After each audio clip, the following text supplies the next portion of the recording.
안녕하세요. 책방 순이입니다. 오늘은 현진건 작가님의 희생화를 읽도록 하겠습니다. 먼저 작가님 부분을 읽겠습니다. 작가님은 1900년 대구 출생으로 6세 때 한학을, 9세에 신학문을 익혔으며 1915년에서 16년 보성고고에서 수학하였다. 도일과 귀국을 반복하며 세이조중학, 호강대학 등에서 수학하였고 그 사이 이상화 등과 습작 동인지 거화의 발간에 관여하기도 하였다. 1920년 처녀작 희생화를 발표하였고 같은 해 조선일보사에 입사하여 활동하였다. 그 이후 백조, 개벽 등의 동인지에 꾸준히 중단편 소설을 발표하며 외국 소설도 번역하여 소개하고 1922년 첫 창작집 타락자가 간행되었다. 1923년 시대일보사에 입사하여 1925년에 사회부장이 되었으나 시대일보의 폐간으로 조선일보, 동아일보로 전직했다. 1926년 단편소설집 조선의 얼굴이 간행되었으며 1928년 동아일보 사회부장으로 재직하게 되었다. 이후 작품 활동과 신문 간행을 병행하다가 1936년 동아일보 일장기 말살 사건에 연루되어 복역하기도 했다. 이후 현진건 단편선과 역사소설 무용탑을 간행하였으며 또 다른 역사소설인 선화공주는 미완성인 상태로 중단되었다. 1943년 지병으로 세상을 떠난 그의 문학기념비는 1996년 두류공원 예술의 동산에 세워졌다. 희생화 1. 어머님은 우리 남매를 데리고 사직골 막바지에서 쓸쓸한 가정을 이루었었다. 우리 아버지는 내가 3살 먹던 가을에 돌아가셨다고 한다. 어머님께서 시시로 눈물을 머금고 아버지께서 목사로 계시던 것이며 그 열렬한 웅변이 죄 많은 사람을 감동시켜 하느님을 믿게 하던 것이며 자기 몸은 돌보지 아니하고 교회 일에 진심 간력하던 것을 이야기하신다. 나보다 4년 맞이인 누님은 이 말을 들을 적마다 그 맑고 고운 눈에 눈물이 어렸다. 철모르는 나는 그 이야기보다 어머님과 누님이 우는 것이 슬퍼서 눈물을 흘렸다. 집안은 넉넉지는 아니하나마 많지 않은 식구라 아버지 생전에 장만하여 주신 몇 섬직이나 추수하는 것으로 기한은 면할 수 있었다. 아버지의 가마인지는 모르나 어머님은 우리 남매를 학교에 다니게 하였다. 벌써 10여 년 전 일이라 누님 공부시키는 데 대하여 별별 비평이 다 많았다. 그러나 어머님은 무슨 까닭에 여자 교육이 필요한 것인 줄은 모르셨겠지만은 아마도 여자도 교육시키는 것이 좋은 줄로 아신 것 같다. 2. 누님은 18세에 꽃같은 처녀로 땡땡학교 여자부 4년급에 우등 성적으로 진급되고 나도 그 학교 2년급에 진급되던 봄의 일이다. 나의 손을 붉게 하고 내 얼굴을 푸르게 하던 추위는 없어진 지 오래이다. 햇볕은 따뜻하고 바람 끝은 부드럽다. 잔디밭에는 새싹이 돋아나고 개나리와 진달래는 벌써 사냐를 붉고 누르게 수놓았다. 어느덧 버드나무 얽힌 곳에 꾀꼬리는 벗을 찾고 아지랑이 희미한 하늘에 종달새는 높이 떴다. 우리 집 뜰 앞에 심어둔 두어나무 월계화도 춘군의 고운 빛을 나도 받아노라 하는 듯이 난만이 피었었다. 하룻날 떠오르는 선명한 햇빛이 어렴풋이 조는 듯한 아침 안개에 위양한 금색을 흩을 적에 누님은 가늘게 숨쉬는 춘풍에 머리카락을 날리며 어리인 듯이 월계화를 바라보고 섰다. 쏘아보는 햇발이 그의 눈을 비추니 고개를 갸웃하며 한 손을 이마 위에 얹고 눈을 스르르 감더니 아직도 어슴푸레하게 조는 월계화 그늘에 몸을 숨김에 이슬젖은 꽃송이가 누님의 뺨을 스친다. 손으로 가벼이 화판을 만지며 고개를 숙여 꽃을 들여다본다. 나도 한참 누님과 월계하를 바라보다가 학교에 갈 시간이나 아니 되었나 하고 방에 걸린 시계를 보니 아니나 다를까 벌써 시간이 다 되어 간다. 급히 건넌방에 들어가 책보를 싸가지고 나오며 누님 어서 학교에 가요. 벌써 시간이 다 되었어요. 응 벌써? 하고 누님은 내 말에 놀라 돌아서더니 허둥허둥 건넌방에 들어가 책보를 싸더니 또 망연히 앉아있다. 어서 가요. 나는 조급히 부르짖었다. 누님은 또 한 번 놀라 몸을 일으켰다. 요사이 누님의 하는 일이 매우 이상하였다. 그 열심히 하던 공부도 책을 보다가 말고 망연히 자실하여 먼 산만 멀거니 바라보고 있을 적이 많았다. 누님이 잠은 어머님을 모시고 큰 방에서 자되 공부는 나를 데리고 건넌방에서 하였으므로 누님이 정신 잃고 앉은 것을 여러 번 보았다. 그날 밤 새로 한신화되어 잠을 깨니 갑자기 뒤가 보고 싶었다. 나는 급히 일어나 뒷간에 갔었다. 뒤를 보고 나오니 이미 이지러진 어스름 반달이 중천에 걸려 있다.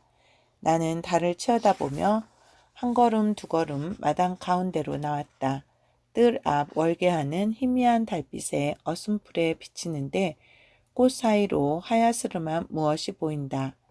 자세히 보니 누님이 꽃에다 머리를 파묻고 서 있다. 그의 흰 옥양목 겹저고리가 내 눈에 띄임이라.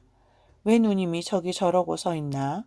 온 세상이 따뜻한 봄의 탄식에 쌓여 고요히 잠든 이 밤중에 무슨 까닭으로 나와섰나?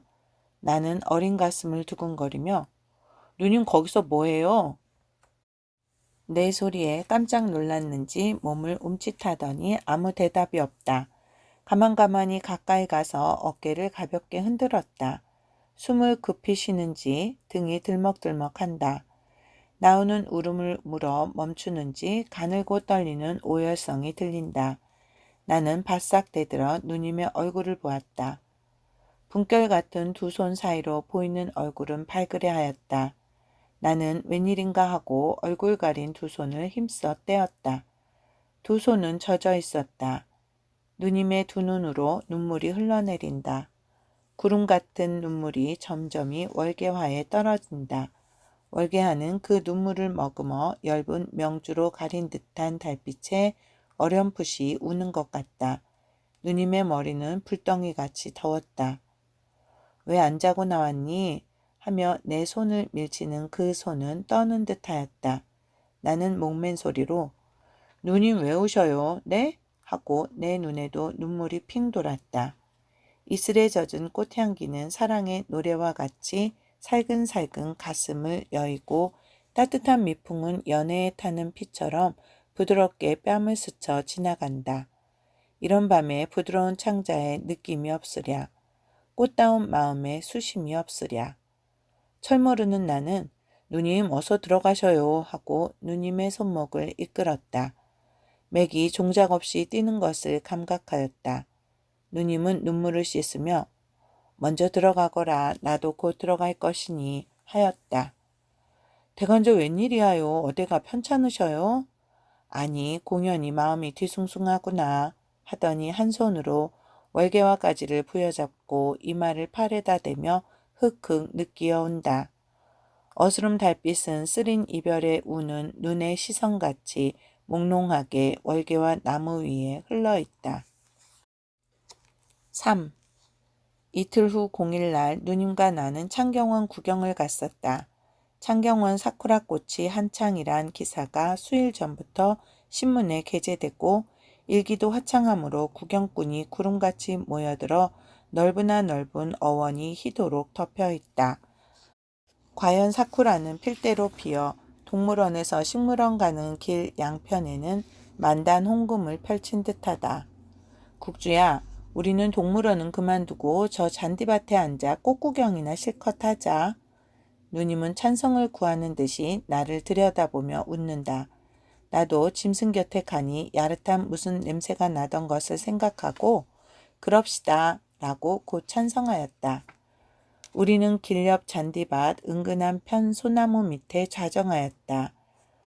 붉은 놀 같은 꽃다리 밑으로 지나가는 흰옷 입은 유객들이 꽃빛에 비치어 불구스름해 보이는 것이 말할 수 없는 춘흥을 자아낸다.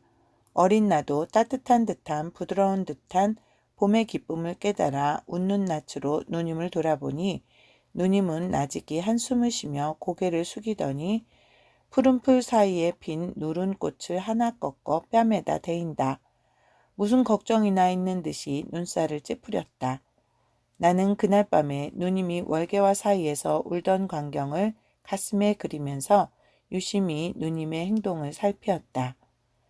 누님이 얼굴에 수색을 띤 것이 퍽 애처로워서 무슨 이야기를 하여 누님의 흥미를 끌까 하고 곰곰 생각하며 이리저리 살피었다.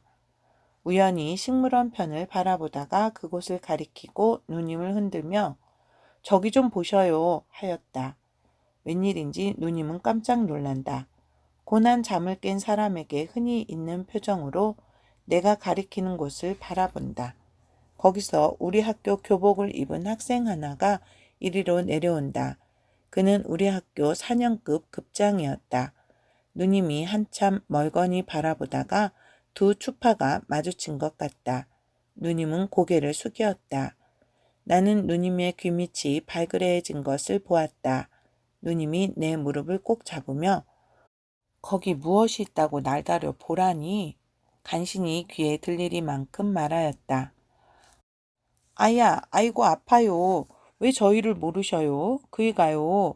이번에 첫째로 4년급에 진급한 이하요. 공부를 썩 잘하고 또 재조가 비범하대요. 게다가 얼굴이 저렇게 잘났겠지요? 나는 바로 내나 그런 듯이 기뻐하면서 입에 침이 없이 칭찬하였다. 누님은 부끄럽게 웃으며 왜 내가 그를 모른다디? 4년이나 한 학교에 다녔는데 그래 그 사람 보라고 사람을 흔들고 야단을 했니? 그러면요. 그런데요. 어저께 내가 누님보다 좀 일찍 나왔지요. 집에 오니까 어머님 친구 몇 분이 오셨는데 누님 칭찬이 야단입디다. 어쩌면 인물도 그다지 잘나고 제조도 그렇게 좋을꼬 참 복 많이 받았습니다. 라고요. 나는 그 말을 듣고 춤이라도 출 듯이 기뻐하였어요. 저 사람도 장하지만 누님은 더 장해요. 나는 그 사람을 너무 칭찬하여 행여나 누님이 그에게 질까 보아서 또 한참 누님을 추어 올렸다. 누님은 또 얼굴을 붉히며 너는 별소리를 다 하는구나. 누가 내게 칭찬 듣고 싶다디? 우리가 이런 수작을 하는 틈에 그가 벌써 우리 앞을 지나가며 슬쩍 누님을 엿보았다. 두 시선은 또 한 번 마주쳤다. 누님의 얼굴은 갑자기 당혹빛을 띠었다. 그가 중인 총중에 섞여 점점 멀어가는 양을 누님이 물끄러미 바라본다. 그는 나가버렸다. 누님의 눈이 이리로 도는 바람에 그 사람의 뒷골을 보는 누님을 도적해보던 내 눈이 잡히었다. 너는 남의 얼굴을 왜 빤히 들여다보니? 하고 누님의 얼굴은 또다시 붉어졌다. 보기는 누가 보아요? 하고 나는 빙그레 웃었다. 4. 그 이튿날 아침에 누님은 좀처럼 바르지 않던 분을 약간 바르며 더럽지도 않은 옷을 벗고 새 옷을 갈아입었다. 내가 오늘은 웬일이냐? 하고 어머님이 의아해 하신다. 누님이 머뭇머뭇하더니 어린애 모양으로 어머님 가슴에 안기며 제가 오늘은 퍽 잘나 보이지요? 하고 웃는다. 그 웃음과 함께 누님의 얼굴에 홍조가 퍼진다. 과연 오늘은 누님이 더 어여뻐 보였다. 두 손으로 기운 없이 뒤로 큰 방문을 짚고 비스듬히 문에다 몸을 반만 실려 웃는 양이 말할 수 없이 어여뻤다. 어린 우유에 분홍 물을 들인 듯한 두 뺨은 부풀어 오른 듯하고 장미꽃빛 같은 입술이 방실 벌어지며 보일 듯 말 듯 흰 이빨이 번쩍거린다.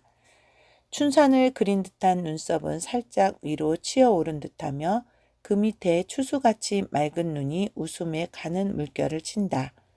어머님이 누님을 보고 웃으시며 언제는 못났디? 그런데 오늘은요? 누님이 되질러 묻는다. 오냐 오늘은 더 이뻐 보인다. 어머님 정말이야요? 하고 누님은 또 방긋 웃는다.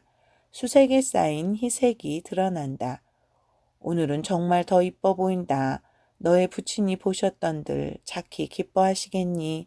하시며 어머님의 눈에는 눈물이 스르르 어리었다. 곱게 빛나던 누님의 얼굴에도 구름이 끼인 것 같다. 그러나 얼마 아니 되어 그 구름이 쓰러지고 또다시 기쁨과 희망의 빛이 번쩍거린다. 우시는 어머님을 민망히 바라보던 누님이 지은 듯한 슬픈 어조로 어머님 마음 상하지 마셔요 하였다. 예, 시간 다 되었겠다. 내 걱정일랑 말고 어서 학교에 나가거라 하고 어머님은 눈물을 삼키셨다. 우리는 책보를 끼고 나섰다. 학교 문턱에 들어서니 종소리가 들린다. 우리는 다름박질하여 들어갔다. 전교 생도가 다 모였다. 모두 행렬과 번호를 마치자 기착, 경례, 출석원, 도합, 땡땡명이라 하는 카랑카랑한 소리가 들렸다. 그는 4년급 급장의 소리다. 이 소리가 끝나자 여자보편에서도 이와 같은 호령과 보고를 하는 소리가 들렸다. 그는 옥을 바수는 듯한 날카로운 소리였다. 그는 우리 누님의 소리다. 오늘은 웬 셈인지 이 두 소리가 나의 어린 가슴을 뛰게 하였다. 그 다음 토요일 하악한 후에 교우회가 모인다고 4년급 생도들이 학교 문을 걸고 파수를 보며 철없는 1, 2년급들이 나가는 것을 막아섰다. 우리가 늘 모이는 강당에 들어가니 벌써 이 편에는 남학생, 저편에는 여학생이 빽빽히 앉아 있었다. 나도 거기 앉았노라니 무엇이니 하고 한참 야단들이더니 얼마 아니 되어 4년급생이 흰 종이 조각을 돌리며 지육부 간사 투표권이요. 한 장에 한 명씩 쓰시오 하며 외친다. 내 곁에 앉은 녀석이 똑똑한 채로 유기명 투표야요? 무기명 투표야요? 묻는다. 물론 무기명 투표지요. 아까 외치던 4년급생이 대답한다. 저편에서 무기명 투표란 무엇이오? 하는 녀석이 있다. 그것도 모르면서 회할 적마다 집에만 가려고 하지. 무기명 투표란 것은 선거자의 이름을 쓰지 않는 것이오. 꾸짖는 듯이 그 4년급생이 말하고 기색이 엄숙하다. 나는 무의식적으로 단박 4년급 급장의 이름을 썼다. 필경 남자부에는 최다점으로 그가 선거되고 여자부에서는 최다점으로 우리 누님이 선거되었다. 그부터 누님이 간사회 한다, 지육부 간사회 한다 하고 저녁 먹고 나가면 밤 9점, 10점이나 되어 돌아오는 일이 빈빈히 있었다. 그 회에 갈 적마다 안 보던 거울도 보고 늘어진 머리카락도 쓰다듬어 올리며 옷걸음도 고쳐매었다. 하룻밤은 누님이 지육부 간사회 한다고 저녁 먹고 나가더니 10점 반이 되어도 돌아오지 않는다. 어머님은 별별 염려를 다 하시다가 너 누이가 여태껏 돌아오지를 않니? 회는 벌써 끝났을 것인데 너 좀 가보아라. 나는 두루마기를 입고 집을 나와 사직골 막바지로부터 광화문 통해 가는 길로 타박타박 걸어간다. 달도 없는 5월 금은밤이었다. 전등도 별로 없고 행인도 희소한 어두침침한 길을 걸어가려니 무시무시한 생각이 난다. 나는 무서운 생각을 쫓느라고 발을 쾅쾅 구르며 하나, 둘 하고 다름박질하였다. 한참 뛰어가니 숨이 헐떡거리고 진땀이 흐른다. 모자를 벗어 부채질하면서 천천히 걸어간다. 내 앞 멀지 않은 곳에 이리로 향하여 젊은 남녀가 짝을 지어 올라온다. 그는 남학생과 여학생이었다. 그와 누님이었다. 나는 가슴이 철렁하며 일종 호기심이 났다. 살짝 남의 집 단모퉁이에 은신하였다. 둘은 내가 거기 숨어있는 줄은 모르고 영어로 무어라고 소곤소곤거리며 지나간다. 그 중에 이 말이 제일 똑똑히 들려왔다. 그때는 몰랐지만 지금 생각하니 아마 이 말인 것 같다. Love is blind. 사랑은 맹목적이라지요? 라니까 누님은 소리를 죽여 웃으며 But our love has eyes. 그런데 우리의 사랑은 보는 사랑이지요 하였다. 그들이 지나가자 나도 가만가만 뒤를 따랐다. 어두운 속이라 누님의 흰 적삼이 퍽 눈에 뜨인다. 전등켠 네 집 대문 앞을 지날 때 나는 그의 바른 손이 누님의 왼손을 꼭 쥔 것을 보았다. 나는 웬일인지 싱긋이 웃었다. 그들이 행여나 나를 돌아볼까 보아서 발자취를 죽이고 남의 담에 몸을 비비대며 꽤 멀리 떨어져 갔었다. 우리 집 가까이 와서 둘이 걸음을 멈추더니 서로 악수를 하고 또 악수를 하는 것 같았다. 연연히 서로 떠나기를 싫어하는 것 같았다. 한참이나 그리하다가 그가 손을 놓고 또 무엇라고 한참 수군거리더니 그가 돌아서 온다. 누님은 우리 집 문 앞에 서서 한참 그의 가는 양을 바라보고 서 있다. 그는 또 내 곁으로 지나간다. 그의 걸음걸이는 허둥허둥하였다. 그가 지나간 후 나는 다름박질하여 집에 돌아왔다. 대문턱에 들어서니 어머님과 누님의 문답하는 소리가 들린다. 왜 그처럼 늦었니? 나는 별별 근심을 다했다. 오늘은 상의할 일이 좀 많아서. 누님이 머뭇머뭇한다. 그 애는 어디로 갔니? 같이 오지를 않았니? 오는 길에 못 봤어? 어머님이 묻는다. 그 애가 어디로 갔을꼬? 길에서 만났을 것인데. 누님이 걱정을 한다. 나는 안방 문을 열고 시침을 뚝 떼고 누님 인제 왔어요? 하고 빙그레 웃었다. 어머님은 놀라며 너 뺨에 옷에 맨 흙투성이니 웬일이야? 하신다. 담에 붙어와. 아니야요 저 하고 누님을 보고 빙글빙글 웃었다. 누님의 얼굴은 또 빨개졌다. 오, 그 후 더운 날 달밤에 누님은 친구하고 어디를 간다 하고 자주자주 나갔었다. 누님은 늘 나를 따돌리고 혼자 나갔으므로 푸른 풀 잦아진 곳과 달빛 고요한 데에서 그와 누님이 만나 꿀같은 사랑의 속살거림을 몇 번이나 하였는지 나는 모른다. 누님의 출입이 자조롭고 기색이 수상하였던지 어머님이 이제 내가 어디 나가거든 꼭 내 동생을 다리고 다녀라 하신 뒤로는 누님이 집에 들면 공연히 짜증을 내며 하염없는 수색이 적막한 화용을 휩쌌다. 그리고 때때로 머리가 아프다 하며 이불을 쓰고 누웠었다. 하루는 우리가 점심을 마친 후 누님이 날더러 너 나하고 남산공원에 산보 가련 하였다. 그때는 6월 염천이라 더운 기운이 사람을 찌는 듯 하였다. 나도 거기 가서 서늘한 공기도 마시고 무성한 초목으로부터 뚝뚝 듣는 취색에 땀난 몸을 씻으리라 생각하고 곧 네 하였다. 우리는 광화문 통해서 전차를 타고 진고개를 거쳐 남산공원을 올라갔었다. 저편 언덕 위에 그가 기다리기 지루하다 하는 듯이 앉았다가 일어섰다가 하는 것이 보였다. 누님이 갑자기 돌아서 나를 보며 너 이것 가지고 진고개 가서 과자 좀 사와, 응? 하며 돈 20전을 주었다. 나는 급히 진고개로 나왔다. 얼른 과자를 사가지고 가본즉 그와 누님은 그림자도 보이지 않았다. 어디로 갔을까? 나는 누님이 무슨 위험한 곳에나 간 것 같이 가슴이 팔딱거리었다. 이리저리 아무리 살펴도 그들은 없다. 나는 이편으로 기웃기웃 저편으로 기웃기웃 하였다. 한참이나 취색이 어린 남산 정상을 쳐다보다가 또다시 걸어갔었다. 한동안 걸어가도 보이지 않는다. 아이고 어디로 또 그만 가버렸어. 이리로는 아마 아니 갔나 보다 하고 돌아서 오던 길로 돌아온다. 갔던 길로 돌아오려니 펑 먼 것 같다. 에이구 그동안에 내가 퍽도 걸었네. 속으로 중얼중얼하였다. 골딱지가 나니까 더 더운 것 같다. 대기는 횃불에 와글와글 끓는 것 같다. 나는 이 대기에 잠기어 몸이 삶아지는지 땀이 줄줄 흘러내리고 숨은 헐떡헐떡 차오른다. 모자를 벗으니 머리에서 김이 무럭무럭 난다. 나는 부글부글 고여오르는 심수를 억지로 참으며 아까 그가 있던 곳까지 돌아왔다. 어디로 갔을까? 저리로 가보자. 혼잣말로 투덜거리고 아까 갔던 반대 방면으로 걸어갔었다. 한동안 걸어가도 그들은 또 보이지 않는다. 참고 참았던 짜증이 일시에 폭발이 되었다. 잔디밭에 털썩 주저앉아 엉엉 울었다. 풀들을 쥐어뜯으며 한참 울다가 하도 내가 어린애 같은 것이 부끄럽고 우스웠다. 그렁그렁한 눈물을 씻고 히히 한번 웃은 뒤 이리저리 또 살펴보기 시작하였다.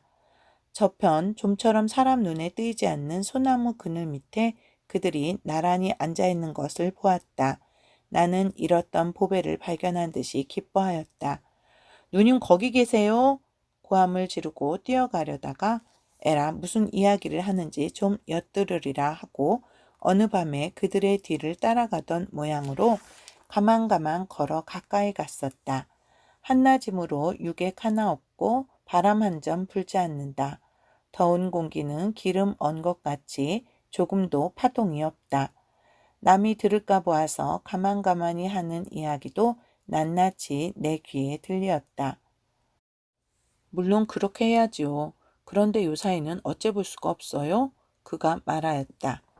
어머님께서 어디 나가게 하셔야지요. 나가거든 꼭 내 동생을 데리고 다녀라 하시겠지요. 그래서 오늘도 같이 왔지요. 그리고 누님이 웃으며 말을 이어 딴 이야기 하느라고 잊었구려. 기다리신다고 죽질이 하셨겠어요. 1시간이나 넘어 기다렸어요. 오늘도 아마 못 오시는가 보다 하고 그만 가버릴까까지 하였어요. 네, 가버릴까 하였어요. 제가 언제 약속 어긴 일이 있어요? 저는 어찌 급했던지 점심을 먹는데 밥이 입으로 들어가는지 코로 들어가는지도 몰랐어요. 둘이 웃는다. 나도 웃었다.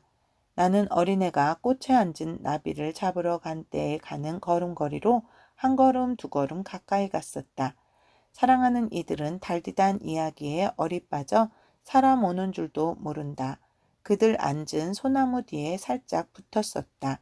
두 어깨는 닿아 있고 누님의 풀린 머리카락이 그의 뺨을 스친다. 그와 누님의 눈과 입에는 정이 찬 웃음이 넘친다. 그러다가 두 손길을 마주잡고 실심한 사람 모양으로 멀거니 서로 들여다본다. 누님의 몸으로부터 발산하는 따뜻하고 향기로운 기운에 나도 쌓인 것 같았다. 나는 와락 달려들어. 누님 여기 계셔요? 나는 어디 가셨다고. 아이 사람 애도 퍽도 먹이시지. 둘은 깜짝 놀래었다. 누님의 모시적삼이 달싹달싹 하는 것을 보고 누님의 가슴이 팔딱거리는구나 하였다. 그는 시치미를 뚝 때려 하였으나 부끄럼이란 원소가 얼굴에 퍼뜨리는 붉은 빛을 감출 길이 없었다. 에그, 나는 누구라고 퍽도 놀랐다. 누님은 두근거리는 가슴을 한 손으로 어루만지며 말하였다. 누님이 그를 향하며 이 애가 제 동생이야요. 아직 철이 안 나서 많이 사랑해 주셔요. 한뒤 나를 보고 그를 눈으로 가리키며 너 이보고 이율랑은 형님이라 하여라. 어째서 형님이라 해요? 내가 애를 먹였다. 누님의 얼굴은 새빨개지며 나를 흘겨본다. 왜 누님 성나셨소? 그러면 형님이라 하지요. 하고 어리광을 부리며 형님, 누님 과자 잡수셔요. 하고 쥐었던 과자를 앞에 내놓았다. 누님이 나를 보고 방글에 웃으며 우리는 먹기 싫으니 너 혼자 저쪽에 가서 먹고 있거라. 우리 갈 때 부를 것이니. 나도 길게 방에 놓기가 싫었다. 과자를 쥐고 나와 풀밭에 앉아 먹으면서 혼잣말로 내 뱃속에 영감쟁이가 12이나 들어앉았는데 어린애로만 여기지 하고 웃었다. 그 긴긴 해가 벌써 서산에 걸리었다. 낙조에 비치는 녹수와 방초는 불이 붙은 것 같이 붉어 보인다. 나도 이동안에 퍽도 심심하였다. 풀을 자리 삼아 눕기도 하고 기지개도 켜고 몸을 비비 틀기도 하며 곡조도 모르는 창가를 함부로 부르기도 하였다. 이제나 올까 저제나 부를까 고대고대 하여도 그 둘의 그림자는 어른도 아니한다. 무슨 이야기가 그렇게 많은고 아마 사랑하는 사람끼리의 이야기는 끝이 없는가 보다. 벌써 이야기한 것이 수만 마디가 넘건만은 말 몇 마디 못하여 해는 어이 수위가 나 하는 것이다. 남산 및 풀과 나무에 빛나던 붉은 빛은 점점 거치고 모색이 가물가물 쳐들어온다. 햇빛은 쫓기어 남산 정상을 향하여 자꾸 기어 올라가더니 남산 맨 꼭대기에 움츠리고 앉았을 뿐이다. 검푸른 저문 빛이 남산 밑을 에워싸자 정상에 비치는 햇빛조차 쓰러지고 저편 하늘에 붉은 놀이 흰 구름을 붉고 누렇게 물들인다. 나는 참다 못하여 몸을 일으켜 그곳으로 갔다. 어두운 빛에 놀랐는지 그들도 일어섰다. 나는 걸음을 멈추고 나무로 깎아 세워놓은 사람 모양으로 주춤 섰다. 누님의 걱정스러운 떨리는 소리가 나의 이막을 울림이라. 케이씨, 우리가 목전의 즐거움만 다행히 여겨 그냥 이리 지내다가 우리의 꿀 같은 행복이 끝에는 소태 같은 고통으로 변할 것 같아요. 우리 각각 꼭 아까 말한 것과 같아야 됩니다. 아무렴요. 꼭 그리해야 될 터인데 아까도 말했지만 우리 집은 워낙 완고라. 그의 말은 떨리었다. 나는 가슴이 선뜻하였다. 무슨 말을 하였나? 무슨 일을 하려는가? 엿듣지 못한 것이 한이 되었다. 둘은 이리로 걸어온다. 누님의 눈은 약간 발그레하였다. 그 고운 뺨에 눈물 흔적이 보였다. 나는 또 웬일인가 하고 가슴이 선뜻하였다. 6. 그날 밤에 나의 어린 소견에도 별별 생각을 다하고 씩씩히 잠도 잘 자지 못하였다. 내가 어렴풋이 잠을 깰 적마다 어머님과 누님이 무엇라고 이야기하는 소리가 간단없이 들리었다. 새로 한 점이나 되어 내가 또 잠을 깨니 큰 방에서 훌쩍훌쩍 우는 소리가 들린다. 울음 섞인 어머님의 말소리가 난다. 그래, 내가 요사이 늘 탈기를 하고 행동이 수상하더라. 나는 허락한다 하더라도 만일 그 집에서 안 된다면 내 신세가 어떻게 되니? 내가 다만 하나 있는 어미 몰래 그 사람과 약혼한 것이 괘씸하다. 아비 없이 너를 금목같이 길러내어 이런 일이 날 줄이야. 남편 없다고 너까지 나를 업수히 여기는 게지. 누님은 흑흑 느끼며 어머님 잘못하였습니다. 무엇라고 말씀을 여쭈어야 좋을지. 친기도 전에 말씀 여쭈기도 부끄러운 일이고 친한 뒤에는 몇 번이나 말씀 여쭈려 하였지만 입이 잘 떨어지지를 않았어요. 들어주셔요. 암만 어머님이라도 그때는 부끄러웠어요. 이젠 서로 약혼까지 해놓으니 몸과 마음이 달아 부끄럼도 돌아볼 수 없게 되었어요. 그래서 뻔뻔스럽게 여쭌 것이하여 어머님 말씀같이 그가 저를 잊을 리는 없어요. 버릴 리는 없어요. 그다지 다정한 그가 그럴 리가 있다고요. 어제 공원에서 단단히 맹서하였습니다. 각각 부모님께 여쭈어 들으시면 이 위에 더 좋은 일이 없거니와 만일 그렇지 않거든 멀리 달아나겠다고요. 배가 고프고 옷이 차더라도 부모도 못 보고 형제도 못 보더라도 둘이 같이만 있으면 행복이라고요. 온갖 곤란과 갖은 고통을 달게 겪겠다고요. 정말 그래요. 저도 그 없으면 미칠 것 같아요. 어머님이 허락을 아니하신다 할 것 같으면 저는 이 세상에 살아있을 것 같지 않아요. 밀려오는 물을 막았던 방축을 무너버릴 때 물밀듯이 누님이 말하였다. 흔히 순결한 처녀가 사랑의 불을 가슴속에 깊이 숨겨두고 행여나 남이 알까 보아 전전긍긍하며 홀로 간장을 태우다가도 한번 자기 친한 이에게 발설하기 시작하면 맹렬히 소회를 푸는 것이리라. 나는 가슴이 울렁거리며 안방에 건너왔다. 누님은 어머님 무릎에 머리를 파묻고 울며 어머님은 누님의 등에다 이마를 대고 운다. 나도 한참 초연히 섰다가 어머님 곁에 앉았다. 어머님을 흔들며 목맨 소리로 어머님 우지 마셔요. 이 말을 마치자 가슴이 찌르르해지며 흐르는 눈물을 금할 길이 없었다. 어머님은 눈물을 삼키고 누님을 흔들며 이에 그만 그쳐라. 누님은 더 설게 운다. 이에 남 부끄럽다. 그만 두어라. 오냐 내 원대로 하마. 그도 한번 데리고 오너라. 어머님은 그만 동곳을 빼었다. 여자가 수약이나 위모 즉강이란 말은 어찌 생각하고 한 소리인고. 이틀 후 누님이 그를 데리고 왔다. 그의 곱상스러운 얼굴과 얌전한 거동이 당장 어머님의 사랑을 이끌었다. 참 내 딸의 짝이라 하였다.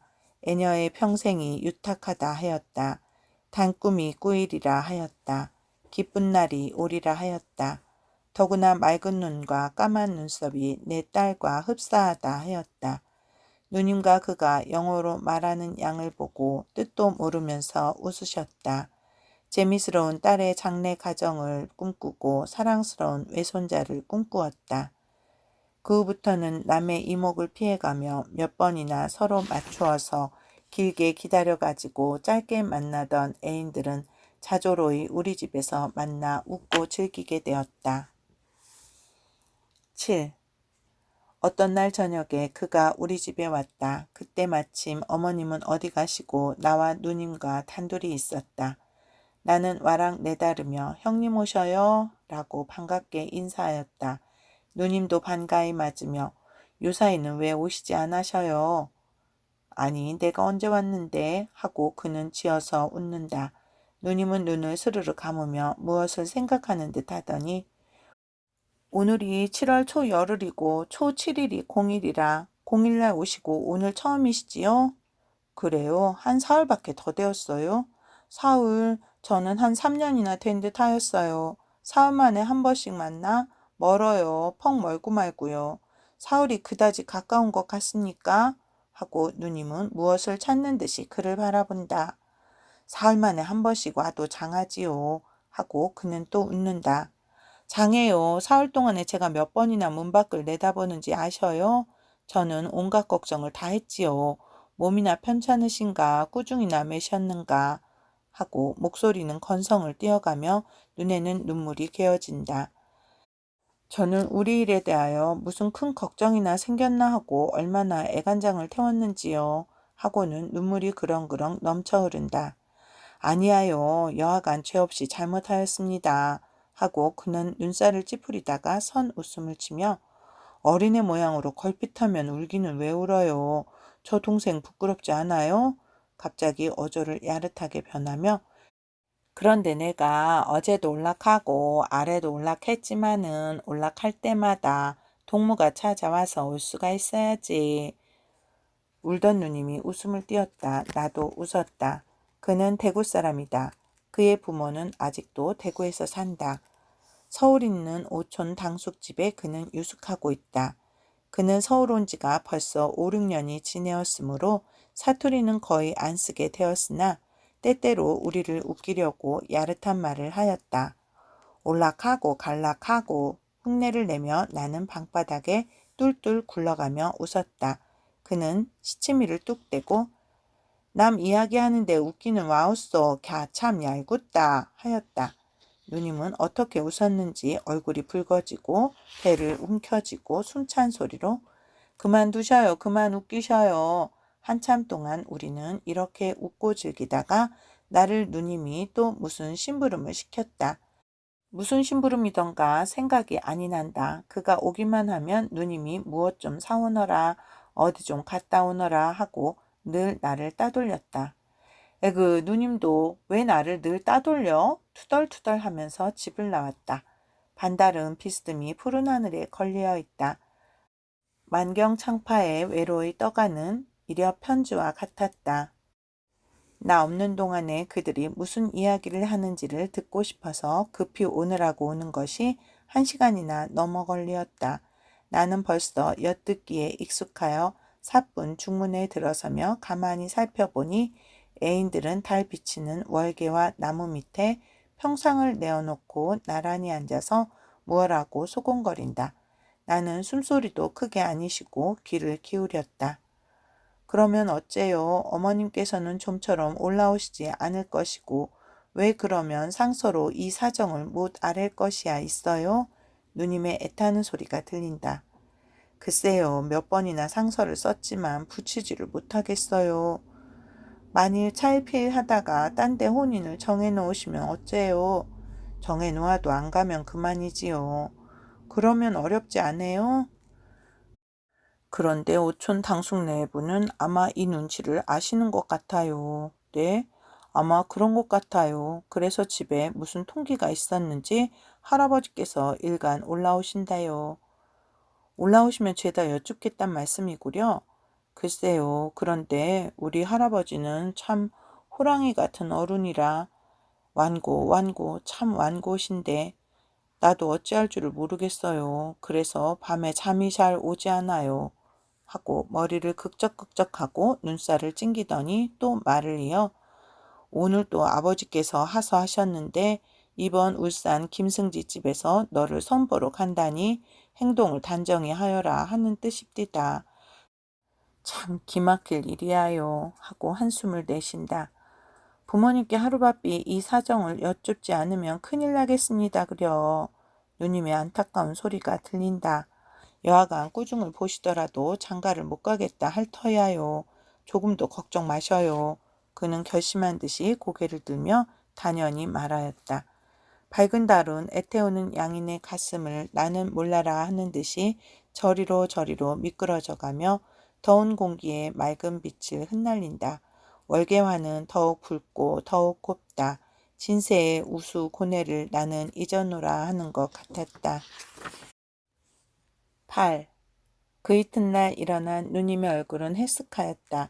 머리카락이 흩어질 대로 흩어진 것을 보아도 자기의 잠을 못 이루어 몇 번이나 베개를 고쳐뵌 것을 가히 알러라. 누님이 사랑의 맛이 쓰고 떫은 것을 처음으로 맛보았도다.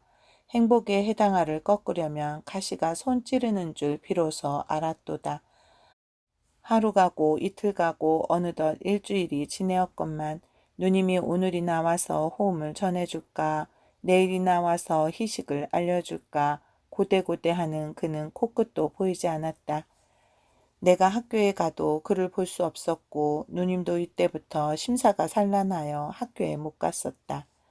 이동안의 누님은 어찌 애를 태웠던지 양옆에 고운 빛이 사라져가고 눈 언저리는 푸른 길을 띄고 들어갔다. 입술은 까뭇까뭇 타들어가고 두 팔은 맥없이 늘어졌다. 일주일 되던 날 누님은 생각다 못하여 편지 한 장을 주며 너 이 편지 가지고 그 댁에 가서 그가 있거든 전하고 못 보거든 도로 가지고 오너라 하였다. 전일에 그를 따라 한번 그 집에 갔던 일이 있었으므로 그 집을 자세히 알아두었다. 그 집 대문에 들어서니 행랑 사람이 없고 그가 있던 사랑문도 닫히어 있다. 안에서 기운찬 노인의 성난 말소리가 나의 귀를 울린다. 이놈 아직 학생이니 장가를 못 가겠다? 핑계야 좋지. 이놈 괘씸한 놈. 들으니 내가 어떤 여학생을 얻어가지고 미쳐 날뛴다는구나. 아니야요란 다 무엇이냐? 부모가 드리는 장가는 학생이라 못 가겠고 학생 신분으로 계집은 해도 괜찮으냐? 이놈 고약한 놈. 내 원대로 그 학교나 마치고 장가 드릴 것이로되 벌써 어린 놈이 못 견뎌서 여학생을 얻느니 무엇을 얻느니 하니 그냥 두다간 내 신세를 망치고 가문을 더럽힐 터이야. 그래서 하루바삐 정혼을 하고 혼수까지 보내었는데 지금 와서 가느니 마느니 하면 어찌하잔 말이냐. 암만 어린 놈의 소견이기로 그 집은 울산 일판의 유명한 집안이라 재산도 있고 양반도 좋고 다 된 혼인을 이편에서 태어나면 그 신부는 생 과부로 늙으란 말이냐. 일부 함원에 5월 비상이란 말도 못 들었어. 죽어도 못 가겠다. 허허 이놈 박살날 놈. 조부모도 끊고 부모도 끊고 일가친척도 끊으려거든 내 마음대로 해보아라. 나는 이 말을 들으니 소름이 쭉 끼치었다. 한편으로는 분하기 짝이 없었다. 깨끗한 누님이 이다지 모욕을 당한 것이 절절히 분하였다. 곧 들어가 분풀이나 할 듯이 작은 눈을 흡뜨고 고사리 같은 손을 불끈 쥐었다. 허허 이놈 괘씸한 놈 에이 화나 거기 내 두루막내 하는 노인의 우렁찬 소리가 또 들린다. 나는 간담이 서늘하였다. 그 노인이 신을 찍찍 끌고 이리로 나오는 것 같다. 나는 무서움증이 나서 급히 다른 박질하여 그 집을 나왔다. 9. 그날 밤 어머님 잠드신 후 누님이 살짝 내게로 건너와서 예, 너 본대로 좀 이야기하였다고, 응? 이 말을 하는 누님의 얼굴은 고뇌와 수괴의 빛이 보인다. 어린 동생에게 애인의 말을 물어도 부끄러워하였다. 나는 입을 다물고 묵묵히 앉았었다. 차마 그 이야기를 할 수가 없었다. 왜 또 심술이 났니? 어서 이야기를 좀 하려무나. 편지를 도로 가지고 온 것을 보니 형님을 못 만났니? 만나도 못 전했니? 혹은 무슨 일이 났더냐? 남의 속 그만 태우고 어서 좀 이야기하여다고 가련한 내 누이의 청이 아니냐? 이 말소리는 애완 처량하였다. 나는 어린 가슴이 찌르는 듯하여 눈물이 넘쳐나온다. 이다지 나에게 정다이 구는 누님의 가슴에 그리던 꿀같은 장래가 물거품에 돌아가고 만 것이 슬펐습니다. 그리고 순결한 우리 누님이 그 노인에게 어떻다든가 계집을 했다든가 하는 더러운 소리를 들은 것이 이가 떨리었다. 나는 비분한 어조로 그 집에서 들은 것을 이야기하였다. 정신없이 듣고 있던 누님은 내 말이 끝나자 기운 없이 쓰러지며 이 이야기 들을 적부터 괴었던 눈물이 불덩이 같은 뺨을 쉴 새 없이 줄줄 흘러내린다. 누님, 누님 하고 나도 누님의 가슴에 안기며 울었다. 이럴 즈음에 누가 대문을 가벼이 흔들며 떨리는 소리로 S씨, S씨 주무셔요? 한다. 누님은 이 소리를 듣고 얼른 일어났다. 애인의 음성은 이럴 때라도 잘 들리는 것이다. 나올 듯한 울음을 입술로 꼭 다물며 급히 나갔다. 대문 소리가 나더니 케이씨 오셔요? 하며 우는 소리가 들린다. 나도 나갔다. 둘은 서로 붙들고 눈물비가 요란히 떨어진다. 누님이 울음 반 말 반으로 저는 또다시 못 배울 줄 알았지요 하였다. 그도 흑흑 느끼며 다 내 잘못이야요 하였다. 저 까닭에 오늘 매우 꾸중을 매셨지요. 어떻게 알았어요? 누님이 내가 편지를 가지고 그 집에 갔다가 내가 들은 이야기를 하였다. 그리고 우는 소리로 좀 들어가셔요 하였다. 아니야요. 명일은 할아버지께서 꼭 다리고 가실 모양이야요. 지금 곧 멀리 달아나려고 합니다. 그래서 이런 말이나 몇 마디 한량으로 왔어요. 누님은 자기의 귀를 의심하는 듯이 네? 멀리 가셔요? 부모도 버리시고 형제도 버리시고 멀리 가셔요? 제 신세는 벌써 불쌍하게 되었습니다. 불쌍한 저 때문에 전정이 구만리 같은 당신을 또 불행하게 만들 것이야 무엇이겠습니까? 전랑 영영이 잊으시고 부모님 말씀으로 장가 드셔요. 장가 드시고 이하고나 100년이 다 진토로 정다운 짝이 되어 주셔요. 아들, 딸 낳고 저의 모든 것을 바쳐도 당신이 행복되신다면 그만이 아니하요.